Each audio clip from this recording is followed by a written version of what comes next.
축복하며 기도하옵나이다. 아멘.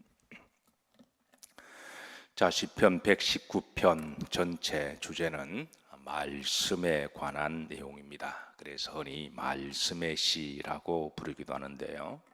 또 그런가 하면 본시에 대해서 이제 몇 가지 애칭, 별명이 있습니다. 그것은 첫 번째는 성경에서 가장 긴 장이기도 합니다. 자, 시편은 가장 짧은 장은 117장이고 단 두 줄만 있습니다. 반대로 가장 긴 장이 119편입니다. 자, 119편은 무려 176절까지 있습니다. 무려 176절까지 있습니다. 그래서 성경에 가장 긴 장이라고 말하기도 합니다. 자, 두 번째, 본시에 대한 애칭은 알파벳이라고 부르기도 합니다. 그러니까 알파벳은 우리의 기역, 니은, 뒷글, 리을 이렇게 시작하듯이 영어로 A, B, C, D 해서 마지막 Z까지 이렇게 이제 알파벳 순서대로 히브리어도 이제 알렙, 베타, 감마 이런 식으로 해서 첫자부터 마지막 글까지 총 22자가 있습니다. 그래서 22자 알파를 1절로 구성되어 있고 베타는 2절로 구성되어 있고 마지막은 타우라고 하는 마지막 글자가 22번째 글자거든요. 그래서 이제 타우라는 글로 한 문장으로 구성해서 그렇게 해서 1절부터 22절까지 이렇게 해서 한 패러그래프를 일단은 끝냅니다. 그런데 22절까지 한 패러그래프가 끝나면 또 다시 또 알파벳으로 시작합니다. 이렇게 해서 이제 22 나누기 176절 하면 얼마가 딱 들으시죠? 아침부터 계산하니까 머리가 조금 복잡하시나요? 그러니까 176절을 22로 나누면 8로 딱 떨어지죠. 그래서 8 패러그래프로 딱 떨어진 그렇게 해서 이제 176절을 알파벳 C를 8번 반복하는 그런 문장으로 구성되어 있습니다. 그런데 히브리인들은 왜 이렇게 할까? 왜 한 문장을 나눌 때 A로 시작하고 두 번째 문장은 B로 시작하고 그리고 세 번째 문장은 C로 시작할까?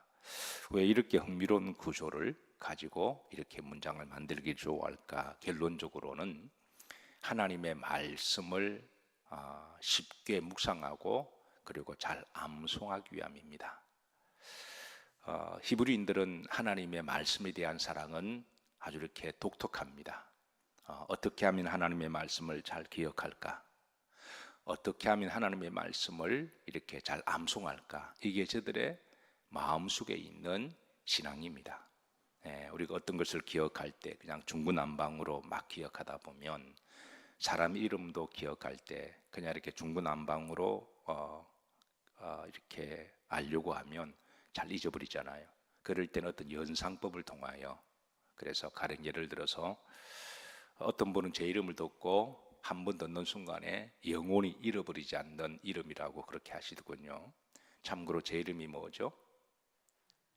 아직도 모르는 분 계시나요? 김한세잖아요. 그러니까 한세상, 한세상 아니면 모세 동생 한세 뭐 이런 식으로 연상을 조금 하면 한 번 들어도 잊어버리지 않는 그런 이름이 되는 것처럼 그래서 우리가 조금 연상만 하면 그리고 의미 부여를 하면 우리가 좀 더 기억하기 쉬운 그런 어떤 이름이나 문장이나 글이 되기도 하죠. 하나님의 말씀을 히브리인들은 그렇게 암송했습니다. 그래서 그 많은 말씀을 어떻게 하면 쉽게 그리고 잘 묵상하고 외울까? 그래서 알파벳 순으로 A 하면 A로 시작하는 첫 단어가 한 문장이 되도록 B로 하면 B로 시작하는 첫 단어로 한 문장을 만들어서 이렇게 해서 히브리인들은 알파벳 말씀이 의외로 많습니다. 대표적으로 오늘 본시가 바로 알파벳으로 총 22문장을 8번 반복해서 구성되어 있어서 총 176절이고 그래서 본시를 애칭으로 다른 말로 알파벳 C라고 그렇게 부릅니다. 자, 중요한 거는 히브리인들의 그 마음속에 하나님이 어떤 걸 귀하게 보시냐면 어떻게 하면 하나님의 말씀을 잘 쉽게 묵상하고 암송하느냐, 그거를 보셨다는 거예요. 그래서 그 말씀을 많이 묵상하고 또 잘 묵상하고 쉽게 암송하기 위해서 저들이 찾아낸 노력, 이런 모습을 하나님이 귀하게 보셨다는 거예요. 사실 말씀이 다소 어려운 말씀들이 있어서, 그리고 한 말씀이 아니라 어떤 말씀은 문장으로 되어 있어서 그 말씀을 전체로 통으로 암송한다고 하는 것은 쉬운 일이 아닙니다.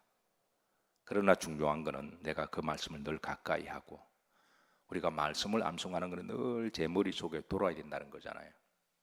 그래서 그런 노력, 그런 자세를 하나님이 귀하게 보신다는 거예요. 목회 초창기입니다. 어떻게 하면 말씀을 좀 더 많이 암송하고 말씀을 좀 더 많이 깊이 묵상하고, 그리고 말씀을 암송하는 것은 우리가 기본적으로 머리가 IQ가 다 비슷하기에 사실 한 구절을 암송하면 한 30분을 계속해서 반복해야만, 그리고 계속 묵상해야만, 그리고 계속 외워야만, 그게 이제 어느 순간에 내 속에 탁 달라붙는 거죠. 한번 우리가 읽었다고 해서 말씀은 절대 암송되는 건 아니죠. 그래서 또 하루 지나면 또 잊어버립니다. 일주일 지나면 완전히 잊어버려요. 그래서 그 말씀 잊어버리지 않기 위해서 계속 말씀을 입에서 이렇게 계속 맴돌게 하고 또 생각하고 또 묵상하고, 이런 노력들, 목회 초창기는 말씀을 좀 많이 암송하기 위해서 말씀을 늘 이렇게 적어서, 지금은 핸드폰이 있지만 옛날에는 그런 것도 없었던 시절이어서 그냥 적어서 보기도 하고 팟캐스트 넣어서 또 보기도 하고 운전하다가 보기도 하고, 그렇게 말씀을 암송하다가 한 7년 정도 지나고 나서 어느 날 순간적으로 제가 궁금해서 뭐 이렇게 내가 의도적으로 카운트 하려고 한 게 아니라 어느 날 말씀을 암송하다가 내가 말씀을 몇 개 정도 암송하고 있을까. 그래서 그때 말씀을 많이 암송하기 위해서 이렇게 쭉 주제별로 암송을 했습니다. 그러니까 주제별로 말씀을 막 그냥 암송하다 보니까 나중에 막 섞이기도 하고 이렇게 잘 구분도 안 되고 해서 제가 나눈 방법은 이제 주제별로 구원하면 구원에 관한 말씀을 한 20 정도 이렇게 외우고, 또 말씀하면 말씀에 관한 말씀을 한 15개, 또 생명, 이렇게 은혜, 감사, 사랑, 기쁨, 이런 주제별로 쭉 나눠서 그렇게 이제 은혜 받을 때마다 말씀을 외우는데요. 어느 날 그렇게 좀 제가 뭐 자랑하려고 한 거는 오해하지 마시고 하다 보니까 한 1000구절을 제가 암송하더라고요. 그래서 저도 놀랐습니다. 이렇게 한번 헤아려 보니까. 근데 이제 뭐 몇 구절이 중요한 게 아니라 중요한 거는 하나님의 말씀을 우리가 늘 귀히 여기고, 말씀을 암송해 보면 우리가 그게 늘 말씀과 함께 생활하는 거거든요. 늘 생각하고 묵상하고 또 생각하고 이렇게 하다 보면 말씀과 함께 내가 산다고 하는 것, 하나님은 우리들에게 요구하는 게 바로 그런 게 아니냐. 쓸데없는 세상의 잡념이나 어떤 주념이나 상념에 우리가 계속 머리에 맴들거나 누구를 서운한 거라든가 미워한다든가 아니면 오해를 계속 상념하면 그게 진 빠지게 되고 그게 우리의 자아가 될 수가 있잖아요. 생각하는 것이 꼭 그 사람의 자아가 될 수가 있으니까. 근데 하나님이 기쁘시게 받으시는 것은 말씀을 계속 묵상하고 암송하고, 그리고 그 말씀을 사랑하고 그 말씀이 내 속에 머물다 보면 하나님이 기뻐하시지 않으시냐, 그런 이제 중심을 보시는 하나님이시라는 거죠. 그래서 시편 119편은 단순하게 말씀이 긴 게 중요한 게 아니라 히브리인들의 마음속에는 어떻게 하면 말씀을 좀 많이 내 속에 담아둘까, 또 암송할까, 기억할까, 여기에 신앙의 중심이 있다는 것을 기억하시고, 여러분들 삶 가운데도 늘 말씀을 귀히 여기시고, 말씀이 내 속에 늘 함께 머물면 우리가 쓸데없는 상념이나 또 우울의 영이라든가 또 섭섭하고 또 원망스러운 그런 것들은 없어지고 말씀이 나의 생각과 마음을 이끌어가는 줄로 믿으시기를 주의 이름으로 축복합니다. 자, 본시의 전체 주제가 제가 말씀의 시라고 그랬습니다. 이 말씀을 다양하게 표현하는데요. 율례, 율법, 정거, 도, 계명 이런 식으로 이제 다양하게 번역을 합니다. 자, 시편 176절 중에 여기 이제 말씀을 매절마다 말씀이 꼭 들어가는데요. 매절마다 말씀이 없는 구절은 딱 4구절만 있습니다. 그러니까 이 말씀을 다양한 언어로 꼭 매절마다 하나씩은 꼭 들어가요. 그래서 말씀이라는 말만 176절 가운데 빼기 4하면 몇 절이 남죠? 172절이 남습니다. 그러니까 말씀이 172번이 나옵니다. 그 정도로 말씀이 계속해서 반복해서 나오는 게 바로 시편 119편인데요. 그래서 얼마나 본시에서 하나님의 말씀이 소중하고 귀하고 가치 있는 것을 우리들에게 가르쳐주고 있습니다. 그래서 대표적으로 이제 본시 가운데 하나님의 말씀이 얼마나 가치 있고 귀한지를 72절에 보면 자, 이렇게 우리들에게 알려줍니다. 합독합니다. 주의 입에 법이, 말씀을 법으로 번역합니다. 이번에는 이 72절에는 주의 입에 법이 내게는 무엇보다 좋으니이다.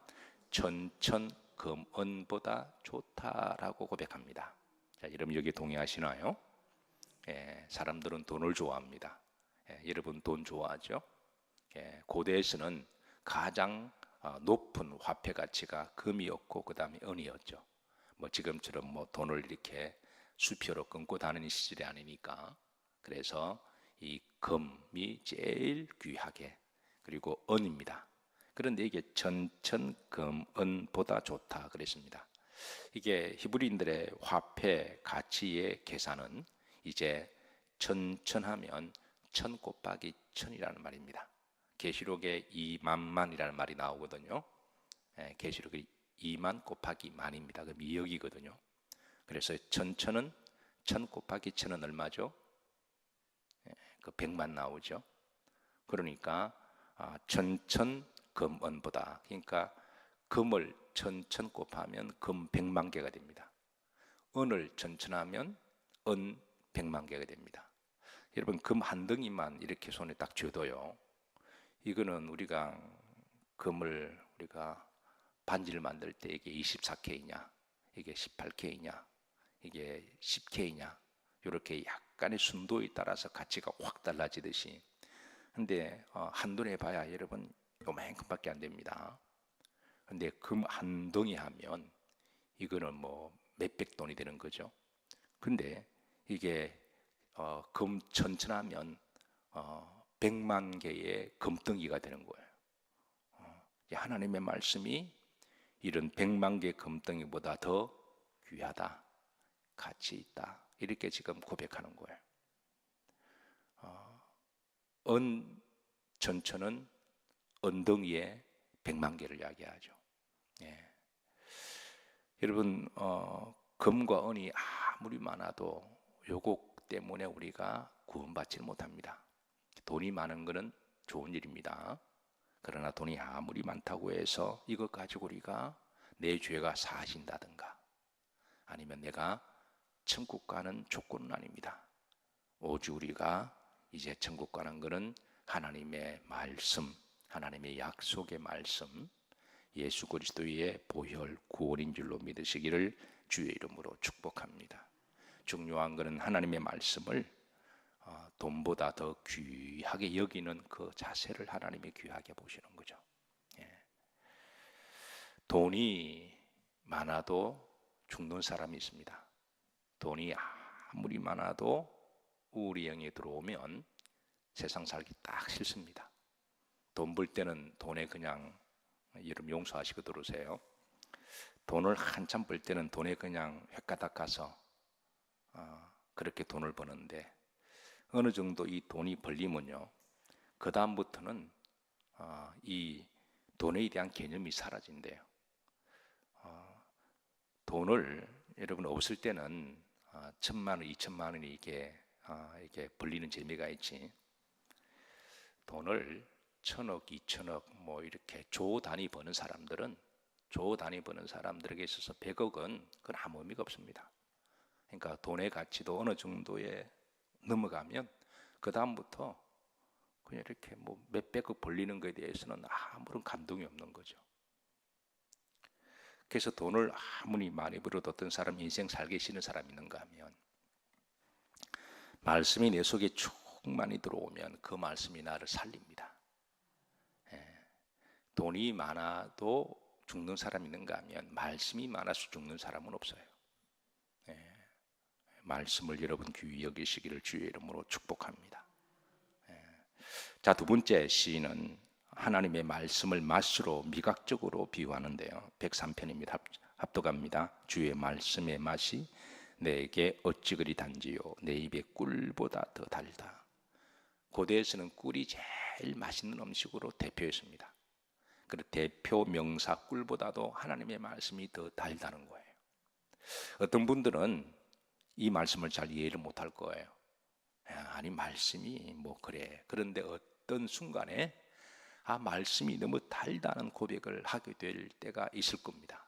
저는 우리 영을 모든 성도님들은 어느 순간입니다. 말씀이 너무 달다. 꿀보다 달다. 여러분 이 맛을 보시기를 주의 이름으로 축복합니다. 음식은 우리 속에 들어오면 힘을 주듯이 우리의 생기에 힘을 주는 것은 하나님의 말씀입니다. 그래서 예수님은 사람이 떡으로만 살 것이 아니요 하나님의 말씀으로 산다. 육은 음식이 필요하지만 영의 힘은 하나님의 말씀으로부터 나옵니다. 그래서 본 119편은 이런 말씀을 다양하게 매절마다 이렇게 말씀을 꼭 한 절씩 넣으므로 말씀이 얼마나 귀하고 복된 것인 것을 우리에게 강조하는데요. 문맥에 따라 이 말씀을 8가지로 표현하는데 1절에 보시면 1절에는 뭐로 표현했는지 합독합니다. 행위가 온전하여 여호와의 율법을 따라 행하는 자들은 뭐가 있다고요? 복이 있다. 율법을 따라 행하는 사람이 나중에 하나님의 축복을 받습니다. 그래서 여기는 말씀을 율법이라고 그렇게 번역하고 있습니다. 율법은 사실은 창출 내민신을 이야기를 해요. 그래서 율법으로 번역하고 있습니다. 자, 두 번째 정거라고 번역합니다. 정거 2절입니다. 합독합니다. 여호와의 정거들을 지키고 그랬습니다. 정거라고 그랬습니다. 정거. 이 정거는 정인이라는 말이기도 하죠. 히브리인들은 법정에 정인을 세울 때 꼭 두 사람 이상을 세웁니다. 왜냐하면 한 사람의 정인은 그 사람 개인적인 생각일 수도 있고 또 잘못 볼 수도 있으니까 그래서 법정에 세울 때는 꼭 2명 이상 3명을 4명을 정인을 세워서 그래서 이 보편적인 어떤 객관적인 근거를 가지고 법정에서 판결을 내리는데요. 오늘 시편에서는 하나님의 말씀을 정거라고 테스트모니라고 알려주고 있습니다. 재미있는 것은 요한일서 5장 7절에 보면 정언하는 이가 셋이다 라고 일러줘요. 정언하는 이가 셋이다. 그러니까 하나님의 말씀을 정언하는 이가 셋이다. 여기에 셋은 성부, 성자, 성령을 이야기합니다. 창세기 1장에 보면 태초에 하나님이 천지를 창조하셨다. 엘로힘은 복수명사입니다. 엘로힘은 복수명사인데 태초에 천지를 창조하신 복수의 하나님은 성부, 성자, 성령 하나님의 속성을 가지고 계신다는 거예요. 이 세 분이 영적으로는 서로 하나가 되고 사역은 세 분의 사역이 되셔서 그래서 성부의 사역, 성자의 사역, 성령의 사역. 성부의 사역은 하나님의 아버지시고 성자의 사역은 예수 그리스도시고 성령의 사역은 믿는 자들의 속에 내주하는 영적인 사역입니다. 이 세 분이 하나님의 말씀을 정거하고 정인하시는 거예요. 그래서 이 놀라운 신비가 하나님의 말씀 속에 하나님이 정언하시고 예수님이 정언하시고 성령님이 내 속에서 하나님의 말씀이 생기로 정언하십니다. 말씀을 정리합니다. 사랑하는 성도 여러분, 하나님의 말씀을 귀히 여기시기를 주의 이름으로 축복합니다. 세상에 가장 귀하고 가치 있는 것 물론 많죠. 돈도 귀하고 그리고 보석도 귀하고 사람도 귀하고 또 뭐 옷도 귀하고 많이 있지만 그러나 가장 가치 있는 것은 우리에게 생명을 주시는 것은 하나님의 말씀이다. 이걸 여러분 귀히 여기는 그 마음을 하나님이 귀하게 보신다는 거예요. 그리고 그 말씀을 여러분의 속에 계속 머물도록, 여러분의 말씀이 계속 여러분 안에 머물도록 이 말씀을 많이 묵상하시고 또 할 수만 있으면 암송하시고, 왜냐하면 이 말씀이 내 속에 계속 머물러야 우리에게 상념이나 쓸데없는 주념이나 이상한 생각이나 세상의 어떤 영들이 우리를 지배하지 못하고 말씀의 영이 내 속에 주관할 때 그 말씀이 우리를 이제 소망을 주고 기쁨을 주고 감사를 주고 천국의 영생을 주시고, 그리고 우리 생각과 마음을 주관하셔서 우리를 건강하도록 인도하시는 분이 바로 말씀인 줄로 믿으시길 바라고, 한평생 하나님 말씀을 귀히 여기시고 이 말씀을 사랑하시고 말씀과 함께 온전히 행하는 자가 뭐가 있다고요? 복이 있다 그랬습니다. 여러분 오늘도 복된 한 날이 되시고 또 하시는 일들마다 주의 성령의 힘으로 넉넉하게 행하시기를 주의 이름으로 축복합니다.